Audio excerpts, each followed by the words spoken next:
joining us for the first webinar from the Partnering for Success series provided jointly with the Tennessee Municipal League and Public Entity Partners. This webinar has been approved by the Comptroller's Office for both Utility Commissioner credit and CMFO credit in the other category. Participants that comment in the chat box stating their name at the end of the session will be eligible for the session. This is necessary to provide attendance documentation records for the Comptroller's Office. We also encourage you to look at the other webinars included in the series. In addition to the live webinars, TML has provided on-demand content on their website for timely topics. Support for this webinar is provided by Arthur J. Gallagher. Mauricio was scheduled to be the opening keynote speaker for the Risk and Insurance Symposium. This topic was chosen because we have seen increases in employment practices liability claims over a several-year period, indicating a trend in the wrong direction. Our goal is to be a strategic partner in addressing the needs that we see from our members. I transitioned to an employment practices liability role to provide a greater level of assistance to members concerning employment practices and human resources questions. Unfortunately, harassment and discrimination cases continue to be a costly and time-consuming issue for local governments and businesses across the country. We must do more to ensure we are providing a fair and equitable workplace that clearly conveys that harassment and discrimination will not be tolerated. The key to that is education, which leads to our first webinar speaker, Mauricio. Thank you, Celeste. That was very good. I understand this is our first attempt, our maiden voyage, and I have to admit, Haley and Celeste are knocking it out of the park. This is my second session of today, and I still have another one later today. So let's just say this is getting to be old hat for me. Mauricio Velasquez, your trainer, your speaker today. I have a BA from the University of Virginia, if that's important to you. I have an MBA from George Washington, if that's important to you. Doing a lot of work in government space, state, city, town. Actually, I just got an email from a police department where I'm going to do an investigation. So let's just say this is big. I do a lot of sexual harassment prevention work specifically. I do investigations, executive coaching. I'm an expert witness. I bring that to the table. I've been doing this work. My firm, Diversity Training Group, we just started our 25th year, and before that, another 5 years. So I've been almost doing this for 30 years. Done this workshop in every state but North Dakota, this kind of work, and 70 countries. So I bring all that to the table. Who cares? Enough about me. My family, and I have to tell you, this is more important to me than anything else. My son above me there in the photo is our firstborn. Ethan just left today for James Madison University. He's a sophomore. Elise, between my mom and I, my wife and I, Elise is our first daughter, eldest daughter. She just left for Shenandoah University yesterday. She's a freshman. She plays field hockey. She's a phenom and got a scholarship, thank goodness. And then the youngest in the family, the tail that wags the dog, the hurricane, Maya Papaya, no need to cry, jambalaya. She's our 15-year-old right there. She turns out to be taller now than Elise and taller than her mother and giving her brother a run for the money. That's my family. Now, this is a workshop on diversity and inclusion. How many times has my wife been asked, I'm not there, and in the summer my kids get dark like their daddy, mommy burns. How many times has a total stranger walked up to Kelly and said, excuse me, these children, what are they? And where's their mother? I'd love to see their mother. She's like, I'm right here, right? So let's make this real. If you have a problem with the title, diversity and inclusion, because some people don't, they have biases about a workshop on bias, then this is a workshop on creating the right environment, the right workplaces, so there's less risk, less litigation. It's a workshop on respect, professionalism, dignity for all. This is a workshop on how we live our values. It's a workshop on parenting, and I'll make that point here in a second. It's a workshop on trust. Who do we trust? People like ourselves. Who do we not trust? People that are different. Look at current events. Look at what's happening. Look at social media and Facebook every night right now, full of hate, full of a complete lack of civility. It's awful. And it's a workshop on life. So something there should speak to you. Our agenda is pretty straightforward. Get everybody on the same page. When I'm talking about diversity, what are we really talking about? And are we all on the same page? Or are you talking about something that's very different from what I'm talking about, which then makes it hard to solve these problems, address these issues when we're not on the same page? So what is diversity? What does it mean to be inclusive? Am I unaware of my own biases and prejudices? I'll use a video for that. We'll get into the basics. This is called level 1 training. This is awareness-based training. You'll come out of this session much more aware of your own biases and prejudices, okay? Let's roll. Let's get this going. First remark to set the stage for the class. If I ask you what you know about diversity, about bias, about prejudice, about hate, about discrimination, you can tell me what you know. If I ask you what you don't know, you can say, well, there's a lot I don't know. But here's the kicker. If I ask you what you don't know, what can you tell me? And the answer is nothing, all right? Sexual harassment 101, I do investigations, and the guy I was coaching the other day said, Mauricio, I had no idea that what I was doing was sexual harassment. I go, that's your problem. You've been to the training. You've read the policy. Well, I never meant. I said, forget what you meant. Let's talk about what you said. Now, Covey would say this is a person who's trying to talk themselves out of what they behaved their way into. No such thing as I had no idea. You should know better. No such thing as I didn't mean it, which, by the way, neither of those things is an apology. And then my favorite thing he says to me in the coaching session, Mauricio, I think she's being overly, you can't tell somebody else how to feel. So my work is constantly dealing with these principles of organizations not owning their issues, of individuals not owning their issues, of departments not owning their issues.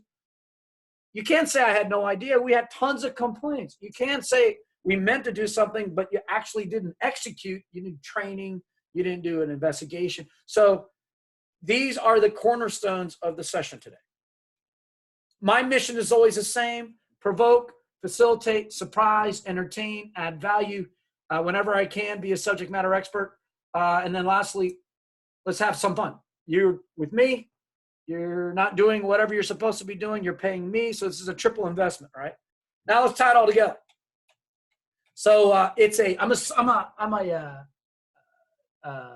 storyteller. It's a Saturday morning swim meet here in Herndon, Virginia. It's about 95 degrees out.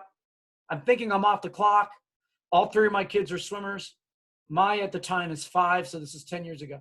A swim team mom. I'm on one side of the pool with the stopwatch. Kelly's on the other side of the pool lining up the kids for the swimming events. And I see this woman getting in Kelly's grill on the other side of the pool, and I'm like, that's odd. Then I see my Maya, like she's fired out of a cannon coming around the pool. And how many of you know there's something on the mind of your child by their gait? And she's coming around. I'm like, something's up. And I'm, got the stopwatch and waiting for the boy to touch, and Maya's pulling on my trunks. I go, hold on a second. And the boy touches, and I give the score to the other volunteer parent, and I look at Maya, long eyelashes, big brown eyes, and I say, what's up, honey?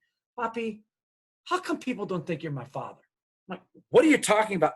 That woman, and she points to the woman who I'd spotted, walked up to Kelly in front of my 3 children and said, and I quote, Maya looks lighter than Ethan or Elise. Are they from the same father? Now, guess what she says to me? Because all of a sudden, I'm like, what? And the other 2 parents are like, you got to go. I'm like, I got to go. And I go. I thought I was off the clock, but now I have to do some executive diversity coaching. And I go and I hunt down this woman at the swim meet, and I corner her. And guess what she says to me? Once you understand my work, people are very predictable. Right? And we can do this conversation right, or we can do this conversation wrong, right? Guess what she says to me when I corner her? I had no idea your daughter was listening. Like, what? Why would you ask? I never meant. I said, forget what you meant.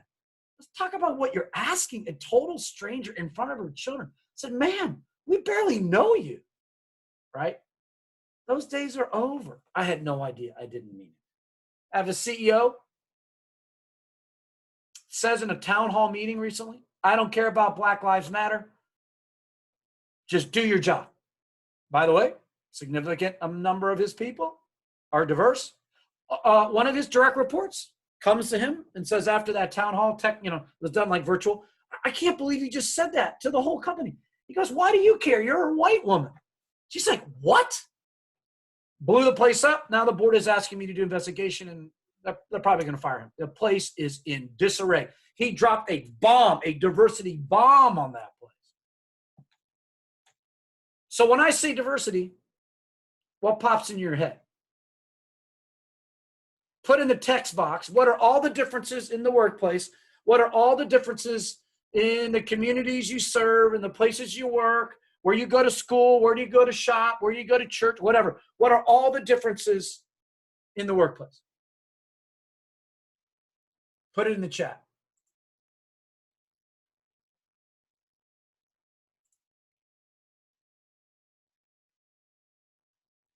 Anybody gonna put something in the chat? What are all the differences that you deal with every day? Age, culture, excellent. Sexual orientation, sexual preference, race, economic class, status, religion, outstanding. You're going fast now. Race.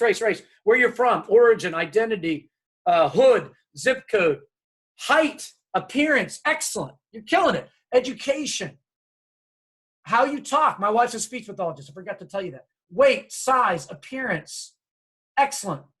Trying to make this interactive. So the question is, disability, able, disabled, type A, type B, absolutely. Introvert, extrovert. So the question is, how does your mind make sense out of all those differences? First, here's what you said. Oops. Here's what you said. And probably more, but this is the list of all bias, all prejudice, all differences in the workplace that I can fit on a slide.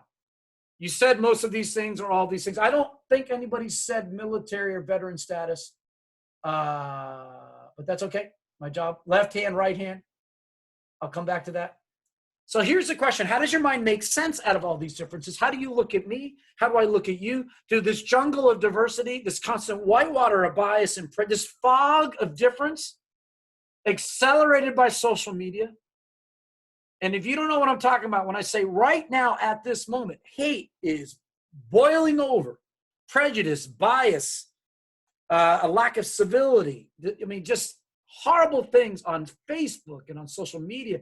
Then you are unaware. You're not turning on the TV. You're not reading the paper. You're not listening to the car on the way in. This is the most pertinent topic right now going. And probably for the next, definitely the next 90 days, but way beyond that. So how does your mind make sense out of these differences? How do you look at me? How do I look at you? Through all of this fog, this constant whitewater, this jungle of diversity, does anybody see a pattern? Because your mind can't take it all at once. It has to take shortcuts. Does anybody see a pattern?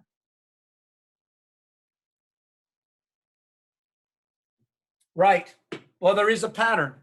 But the first thing the mind does is when we see somebody different than you, many of us go, ew, or yuck, or, look what the cat dragged in. That's usually somebody walking in who's different.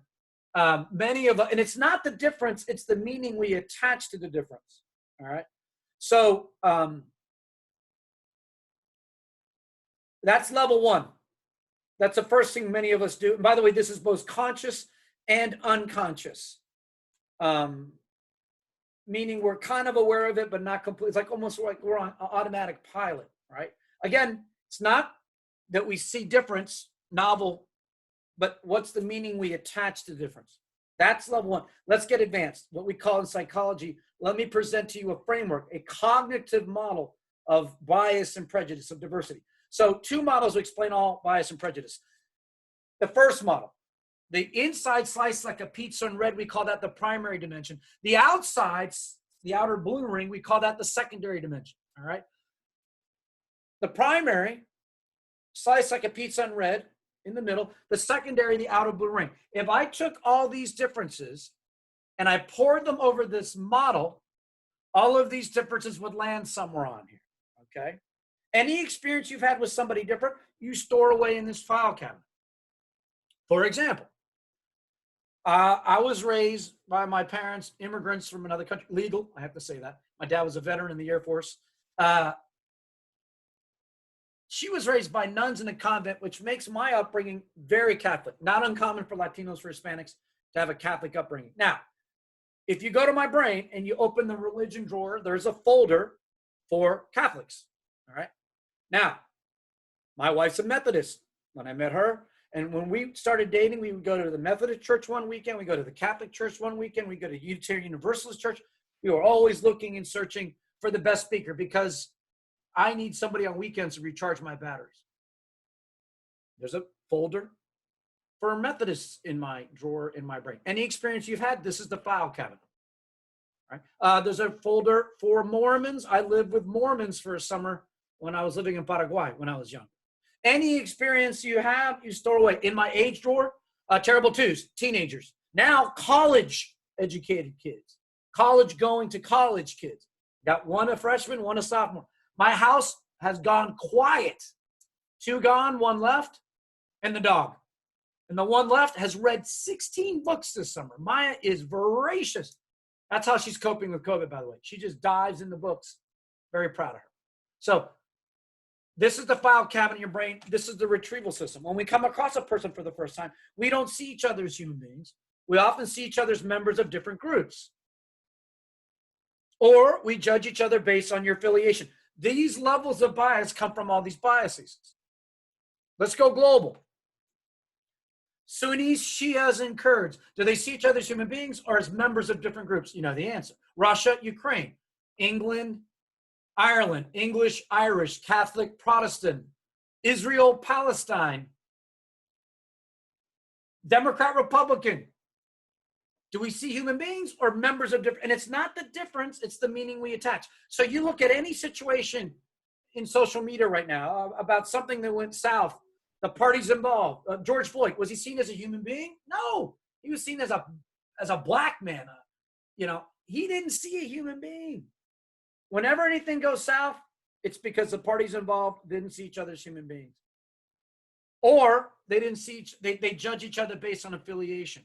So blue lives, black lives, all lives, white lives. I mean, do we see human beings or members of different groups? Now, this is the retrieval system. By the way, I'm not saying that's good or bad, but it'd be a lot better if we just saw each other as human beings, right? Instead of judging and prejudging. This is the retrieval system. This is the file cabinet. Now, you tell me what's true of the primary, slice like a pizza and red. What's true of the secondary, compare and contrast. Socratic method of teaching. Put the model up and allow the audience to educate themselves. What's true of the primary? What's true of the secondary? Compare and contrast. Tell me what you see. Uh-oh. Microphone issue? Okay. Let me go and back in. Is that better? I'm testing microphone. Can you hear me? I can hear fine. All right. Anybody else? Can you hear me? Test, test. Yes. All right. If more than one, everybody's saying I can hear. Okay. So Celeste, it might be just on your end. So what's true of the primary? What's true of the secondary? Compare and contrast. Tell me what you see. Yes. Excellent. John, the inner is visual, what we see or what we think we see. It's also called a first impression. A job interview, security at the airport, people watching at the mall. We all do it. 1, it's free. And 2, it's fun and easy, right? Now, what's true of the secondary? Compare and contrast. What's true of the blue, the primary, the red? The secondary is unseen, meaning you have to ask.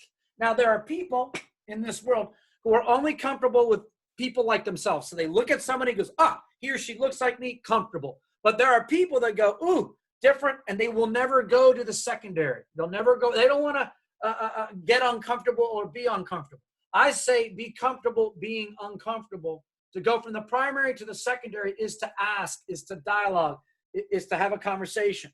Yes, the primary is what you're born with, innate, immutable. The secondary are choices. Red, nature. Blue, nurture. Excellent. Choice. Now, because we're in the risk management business, which of these differences are protected by law? Federal law and subsequent state law. Which of these differences, this is the non-legal for us. Religion, good. Age, excellent. What else is protected by law? That's right, Judy. Anything and everything in the primary is protected by federal law and religious persecution and veteran status. Now, the question is why? Oh, and the Supreme Court made this huge decision 60 days ago. You see, up until this summer, yesterday, I thought you were gay. I'm sorry. Yesterday, I thought you were straight. And I like working with you. We're awesome and tight. We're getting everything done. Today, I find out you're gay, and I go, ooh, I don't want to work with homosexuals. And I fire you on the spot.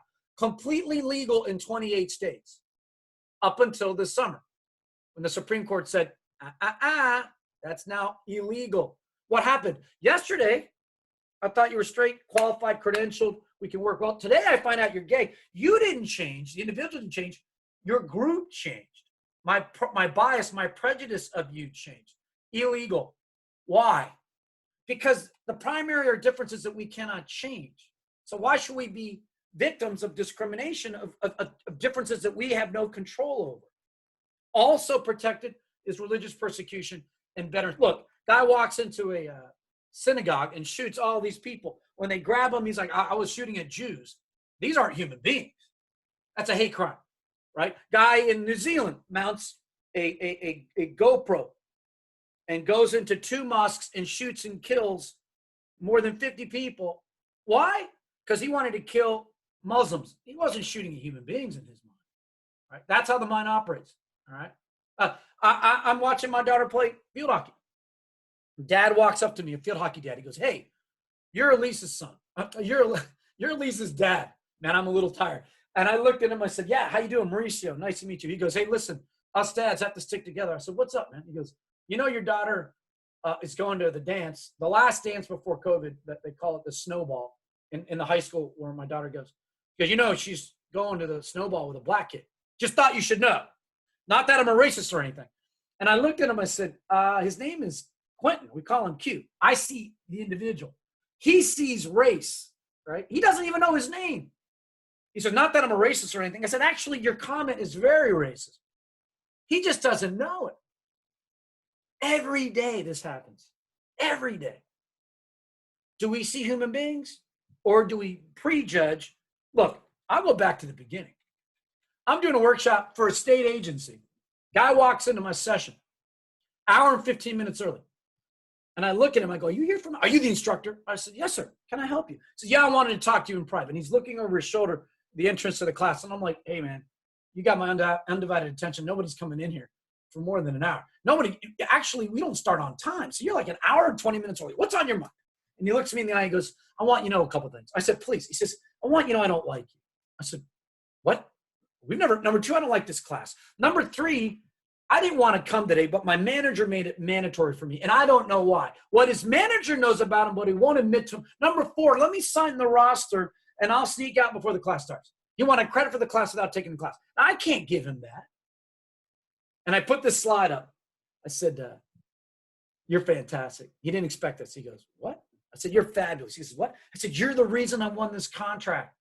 And if you stay your miserable self, I'll get the renewal of this contract." He goes, "What? I don't understand." I said, "I know. You haven't been to the class yet. You can hate me in the class at the end of the class, but you can't hate me before we get started. That's called blind hate." And that's how I got into this field. I'm a little kid, and I asked my immigrant parents, why do people hate us when they've never even met us? I've never understood that. I put up this slide, and this joker, he walks up to the side. He says, "You know, I have no idea what this class is about, but I know I don't need it because I don't give a flying blank what it is. I'm not interested." And I looked at him. I said, "You will put my children through college."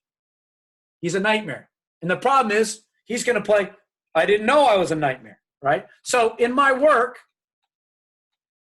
how do we judge people? How do we take these biases and prejudices and project them on others? This is the retrieval system. This is the file cabinet.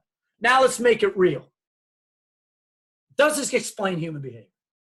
So Mauricio Velasquez, soy yo, that's me, falls in love with Kelly Elizabeth Mays, my blonde, green-eyed lady from Lynchburg and Charlottesville, Virginia, with an accent that cut me in half.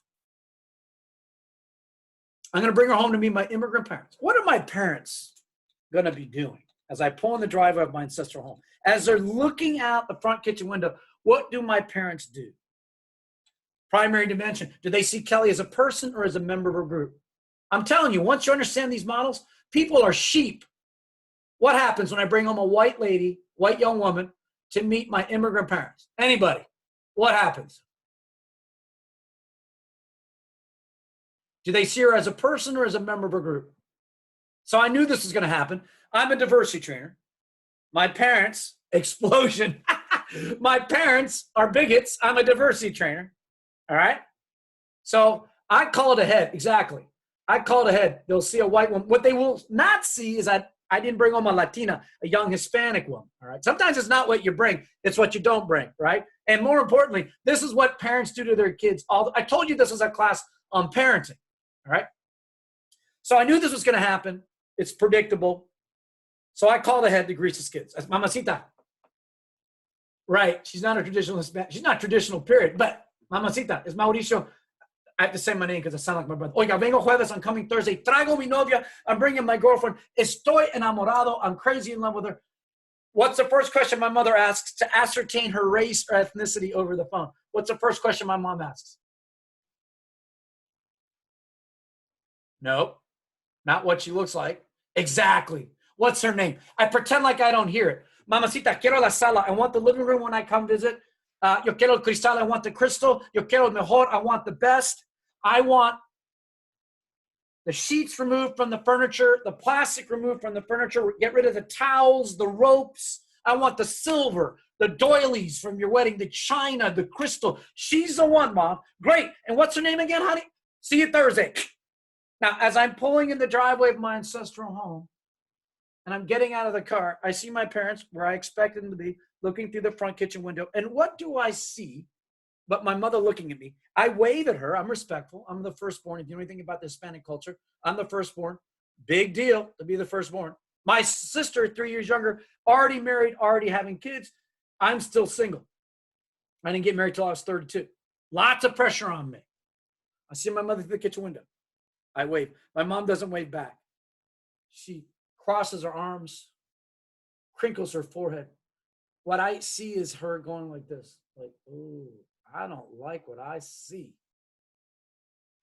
Kelly's getting out of the car. My wife's a speech pathologist. She's very smart. She reads my body language. She goes, what's going on? And I look at Kelly, I go, you're dead on arrival. Primary dimension. Kelly goes, what are you talking about? This is my best. That doesn't change your race. Come with me. I pop the trunk. Kelly goes, what's going on? This is plan B. What was plan A? Plan A is they'd fall in love with you, but they judge you before we even got inside. This is worse than a car dealership. This is worse than security at the airport for somebody who looks like me.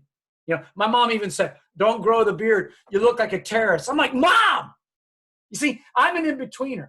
Some people think I'm Mexican. Some people think I'm Italian. My own wife thought I was Italian. Some people think I'm Indian. I get, are you from the Middle East? Are you Muslim? I get it all. I'm an in-betweener. What are you? My kids, what are they? That's pure bias and prejudice. You know, and one guy recently said, you look like you're from Lebanon, Beirut. I'm like, really? Now look at what happened in Lebanon, Beirut with that explosion. You look Indian. Are you Indian? Is it good to be Indian? Are you from Lebanon? Is it good to be from Lebanon? See, they're trying to label me. They're trying to judge me. Yep, Karen, you're an in-betweener. What are you? You get that all the time, right? Which, by the way, I like that because I can dodge the hate. They can't pin it on me, right? So my mom opens the door. Plan B was 2 gifts. And Kelly goes, what are they? I said, in my culture, you bring gifts. Kelly's like, I'm not from your culture. I said, I know. That's why they're extra big. Now help me with these things. And we get to the front door, and I said to Kelly, this will be our first lie. Don't tell my parents about these gifts. Let them believe. It's just called an error of omission. This is a lie. It happens in DC every day. Oh, I forgot to tell you. Did I not put that on the form? That's a lie. I said to Kelly, let them believe that you purchased these gifts. Kelly was like, okay. My mom opens the door, crushed red velvet, black velvet pants, patent leather, every piece of expensive. She looks amazing. Easter best. I'm fired up. Kelly gives the gift to my mother. My mom goes, oh, Kelly, this is too much. How'd you know this is my, oh, you shouldn't have. Good exchange, hugging, very authentic. I'm fired up. It's going well. Then my dad stepped behind my mother. This is why I'm a diversity trainer. And I look at him, V-neck t-shirt stuffed over his gut, stretching the V down so far that you see his hairy chest with a shock of gray. I'm looking at my dad. Dad, look at mom. Belt made out of a nylon rope tied in a knot. And the tips of the nylon were coming undone. So you had burned the tips of the match. So you got two black tips staring at you. Yellow socks. Y un par de chancletas. These are sandals made south of the border from a former truck tire. You know it's a former truck tire because the steel-belted radial wires of the former truck tire are jutting out of the edges of the shoe. There's metal sticking out of my dad's shoes. Shorts made from denim short pants that he had hand torn. So there's strings dangling. And Kelly's looking at my dad. I'm like, don't let him intimidate you with his appearance. My dad loves to manipulate with appearance. This is the exact outfit he wore when we went to a car dealership to buy our first new car, a brand new Mercedes-Benz. Took us 5 dealerships before somebody treated us with respect and dignity. What were they doing? Visual credit check, primary, sizing my dad up. And by the way, my dad was packing $16,000 cash in his pocket. And these racist haters wouldn't give my dad the time of day. It was the 5th dealership where the guy walked right up to my dad and said, "Can I help you?" My dad was startled. Of course, I've seen what I want 4 times already. Nobody will give me the time of day. Well, sir, I'm here to give Mr. Velasquez. Nice to meet you. What do you want? I want that car in that color. I'll be right back. And he brings the Mercedes around. He throws my dad the keys in a t-shirt and cutoff shorts. Gives my dad the keys. And my dad goes, "What's going on?" "Take it for a test drive. I don't have to go with you." But he grabs me and my little sister. And he says, "You leave your kids with me for collateral and we're good to go." And as my parents are walking, I'm like, "Mom, Dad?" I'll never forget it. I was single digits. They put us in a room with all these toys and stuff, right? Guy was smart. My dad comes back. "Here it is. Here's my money." He's like, "You got cash?"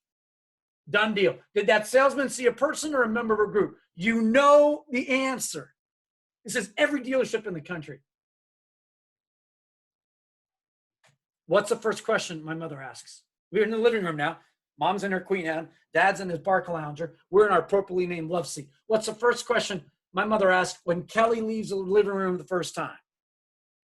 Somebody already said it. "Católica? Is she Catholic? Is she one of us?" I looked at my mother. Does that have to be the first question? My mother says, "Católica? Is she Catholic?" I said, "Mom," she raised her voice. I said, okay, she's not Catholic. Kelly's powdering her nose. She's in the bathroom downstairs. She's kept raising her voice until I answer the question. I go, okay, she's not Catholic. She's Methodist. My mom looks at my dad, gives him the chin.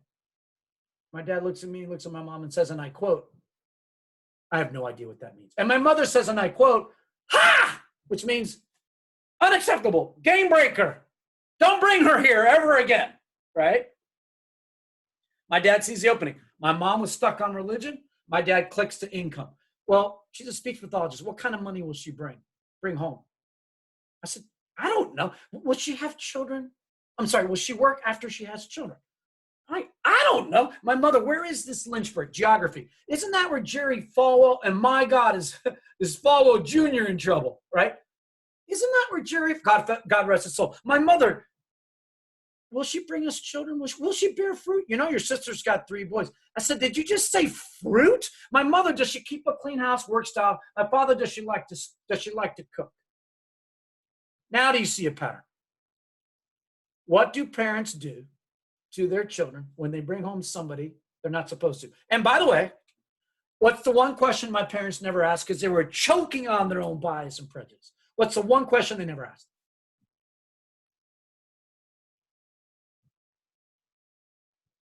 Do you love her? Does she love you? Do you make each other happy? It never came up. Is she a good person?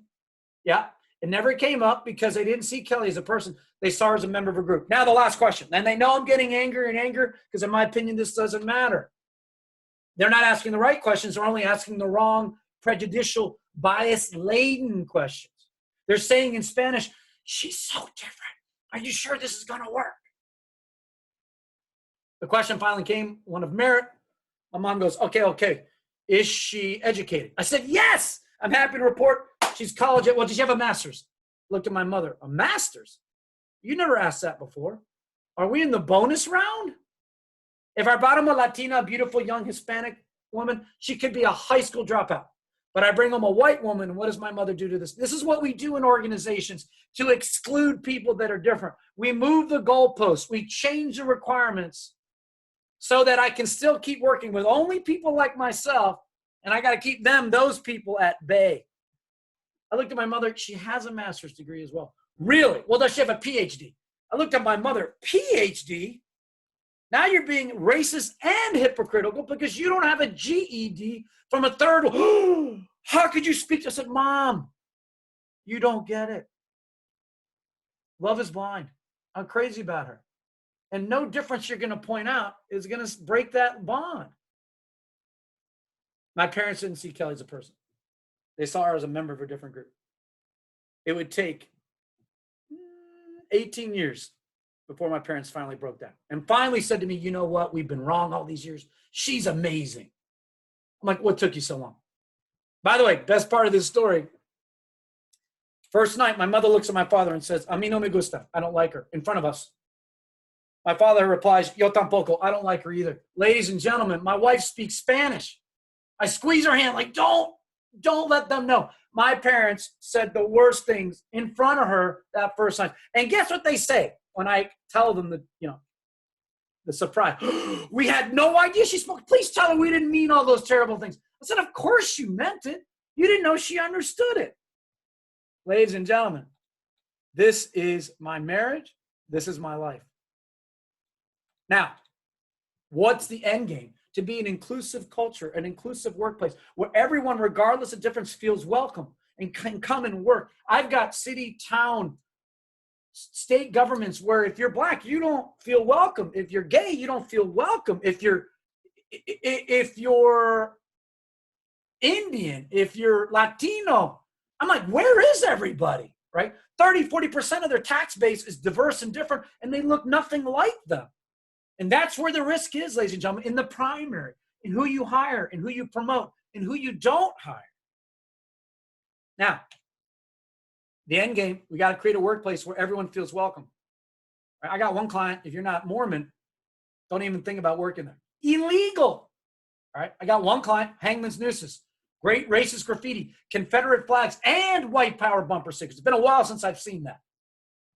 And they are not calling it out.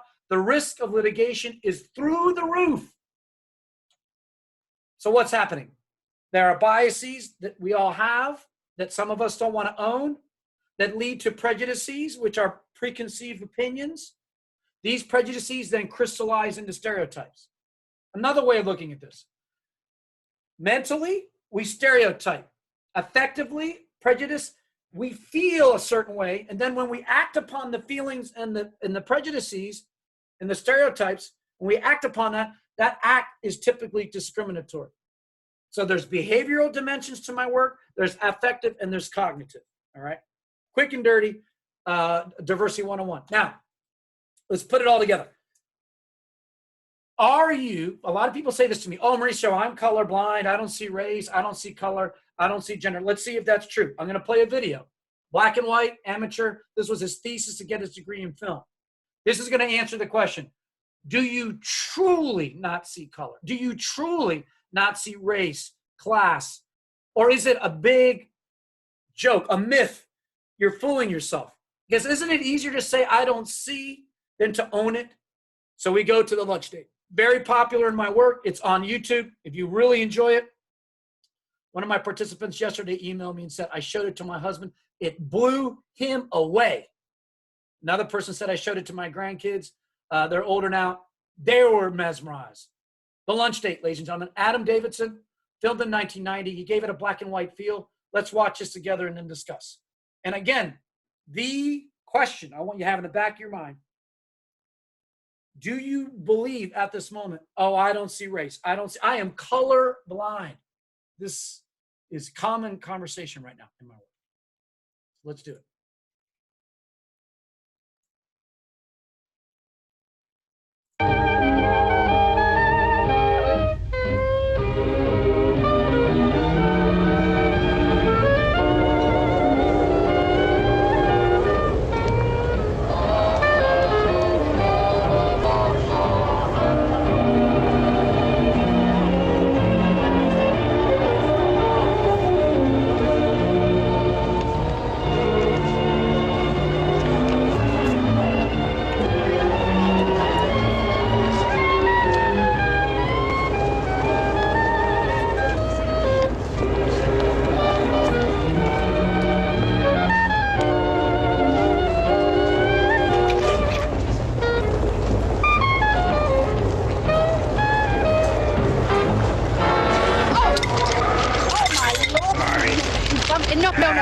hit. Please don't touch them. I'll take care of those. All right, let me give you a hand. No, huh? don't. No, no, no. You're making me miss my train.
Lord have mercy.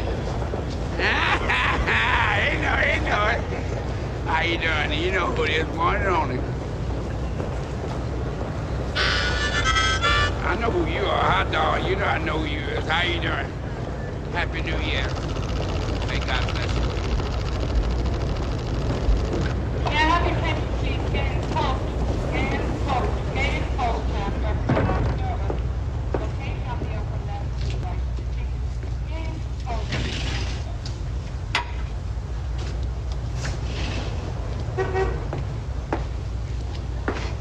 How much is this salad? $2. Well, I'm not sure that I have that much. $1. Here's some more. Here's some more. All right, $1.52. There you go, lady. Thank you. Napkin? Surely.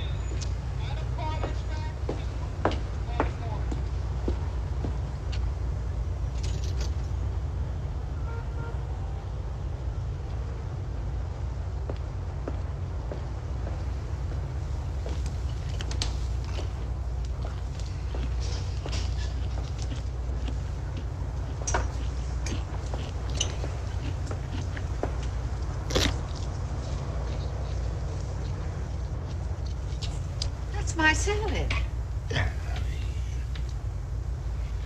That's my salad.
I wish I could see your faces.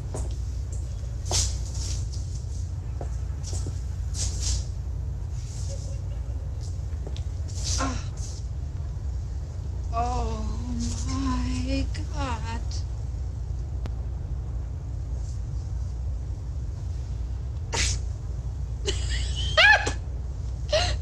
Oh my God.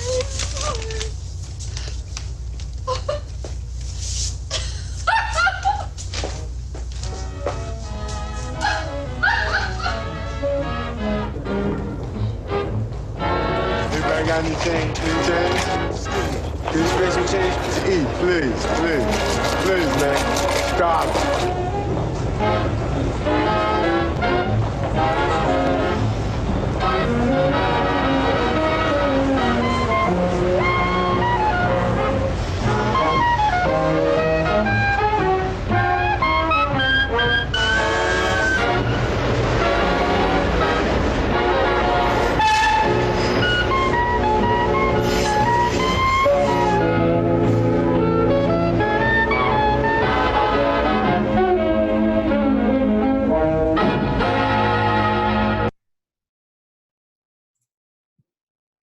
Whoops. So what happened? What happened?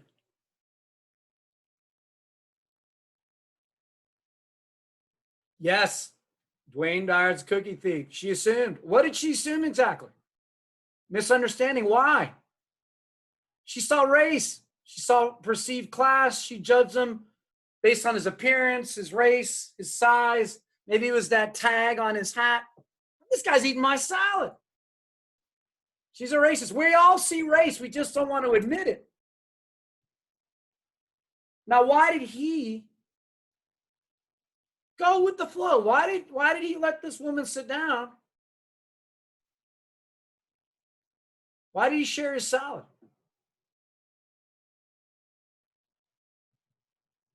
Decent guy. Oh, she's having a senior moment. She's being kind. He's like, maybe he's bored. Maybe he's lonely. Let's see where this goes. I'll help her out.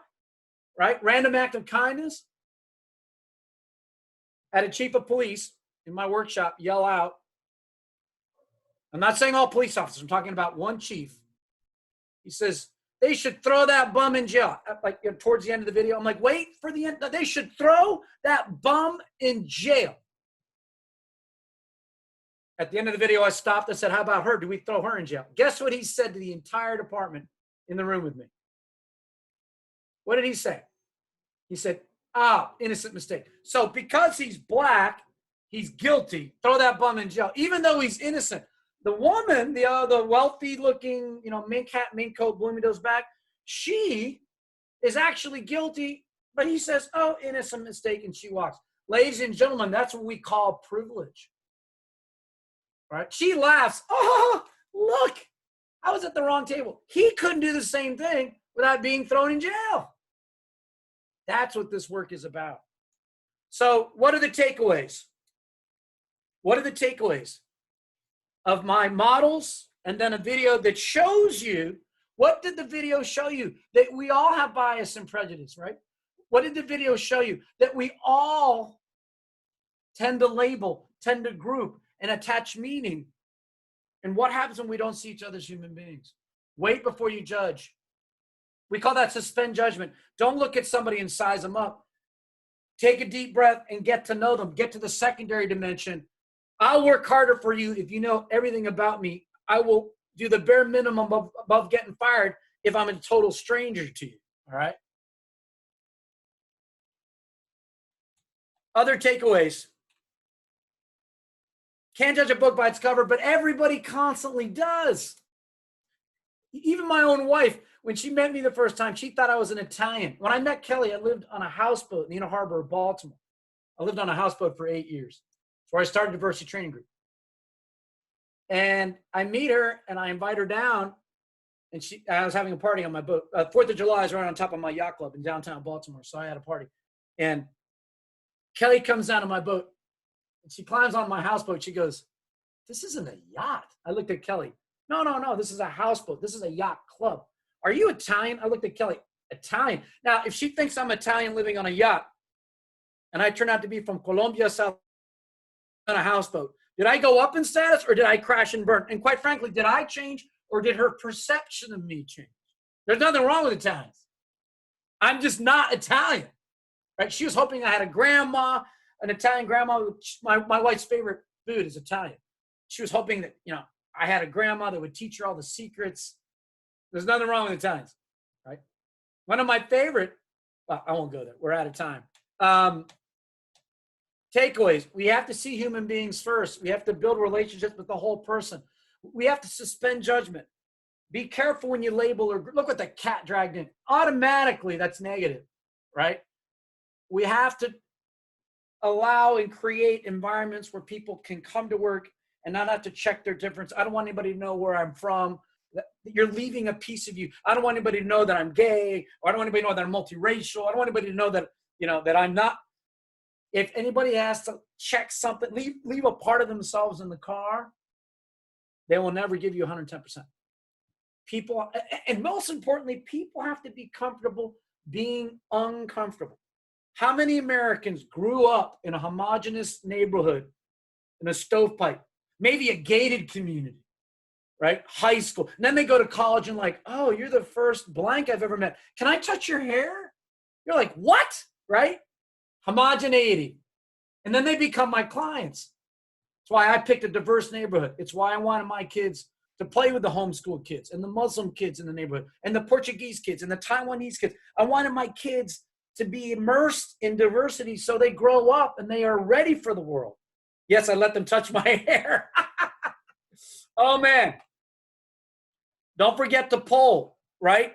Haley, do I have to stop at top of the hour, or do I get a couple extra minutes? You have some extra time, but I will go ahead and ask everyone, if you need CMFO credit or utility commissioner credit, to please comment now in the chat box with your name and your organization, and we will reach out to you with an email for your certificate so that you have documentation to provide for the credit. So make sure if you are in need of that credit, go ahead and you can send that chat directly to me, or you can comment to the group. We'll get either of those, but we want to make sure that we get everybody the credit that they need. So another parting gift, I'm going to send out through Haley a self-assessment, and it's a set of 20 questions. You read the statement, you rate yourself. Now, you rate yourself as that's how I behave, realistically, not in the idea of how I should behave, but you read the statement and you rate yourself, and then you total your score. And then your score is going to tell you something about yourself. And I want to do a follow-up workshop where I'm going to explain what your scores mean. It's called being a change agent. And what does it mean to be a change agent? You lean in, you call people out, you lower, you minimize the risk of bias and prejudice. And that's a change agent who's always mindful of what's going on. We got to address that. We got to do an investigation. We got to get some help in here, because there's some stuff going on that we cannot allow to fester, because with festering comes risk and litigation. So I have a self-assessment that will be sent out to you. And then I want to see all of you again and do the advanced. See, this first session is all about awareness. The second follow-up session is about, and if I was with you in that conference together live that day, I was going to do the keynote first, and then I would do the follow-up change agent workshop later in the conference. So if you're interested in that, tell Haley, and I will come back and we'll do that. It's at no extra charge. I'm not charging you anymore. I'm saying I'll do 2 for the price of 1. So keep that in mind down in the fall. Look, these issues aren't going away. If anything, these issues are just getting worse with social media and with the election. I mean, it's just downright nasty, ugly. Some of the things I'm seeing are just despicable hate. I hope that I get to see you again. That's it. That's everything I have in here. Actually, no. This is the last slide I'll end with. You're more aware. You're more self-aware. What are some of the things you might stop doing in order to build relationships with people that are different? Including, I might stop prejudging. I might stop gossiping. Thank you, Kelly. What are the things you have to start doing? I got to start reaching out. I got to start getting out of my comfort zone. And then lastly, what have you done all along that you need to continue to do? Speak to people. Speak to people different from you. Look, my doctor is different, Indian woman. My barber is African-American. I mean, I constantly surround myself with people that are different. I ask their opinion. My wealth manager is different. My dentist is different. Nobody looks like me. Different race, different gender, different. My doctor's a woman, Indian woman, super smart. I mean, brilliant, Harvard educated.